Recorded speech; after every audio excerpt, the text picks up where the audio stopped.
Kim and the Big Bad Pimp. Once upon a time, there was a clever and enterprising young woman named Kim. Kim was known for her love of turning tricks and happily selling sexual favors for money. Her grandmother, who lived on the other side of the forest, had taught her all about the family business and how to disguise her work as a simple cookie shop. Kim took great pride in her tasty creations.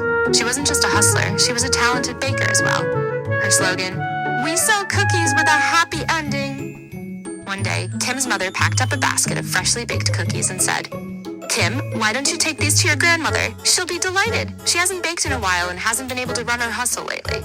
It'll be a good chance to sell a few cookies along the way, and maybe you can hustle a bit yourself."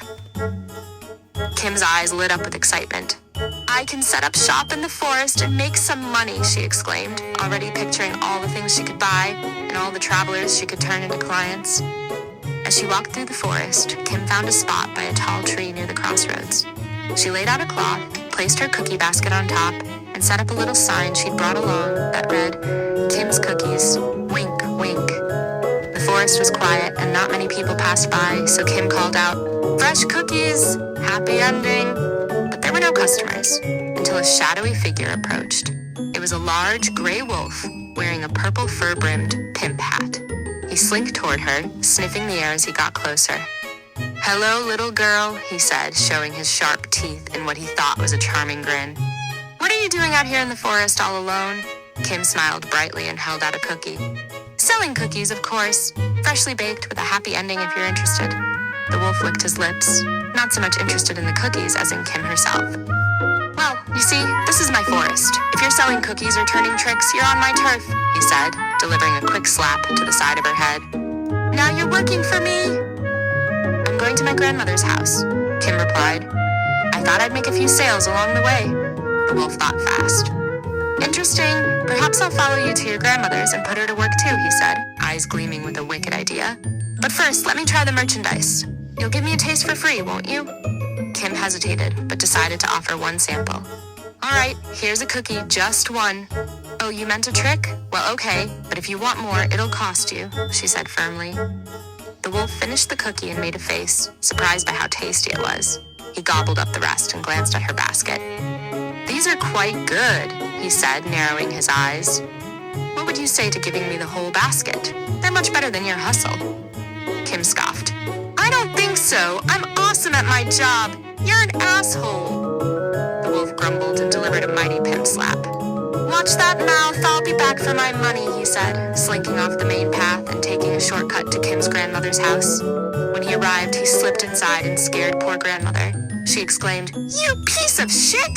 What are you doing here? I've already told you I don't need a pimp. My hustle, my money."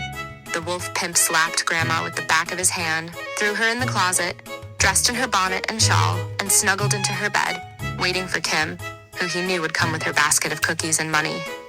A while later, Kim arrived at Grandmother's cottage. As soon as she stepped inside, she noticed something was off. "Why, Grandmother," Kim said, squinting suspiciously, "what big eyes you have." "All the better to see those delicious cookies," the wolf said, trying to look innocent.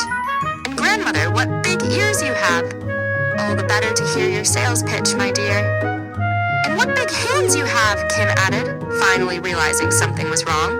The wolf jumped out of bed, growling, "All the better to pimp slap you with." But before he could reach her, Kim held up her basket like a shield. "Wait, you wouldn't want to pimp slap me.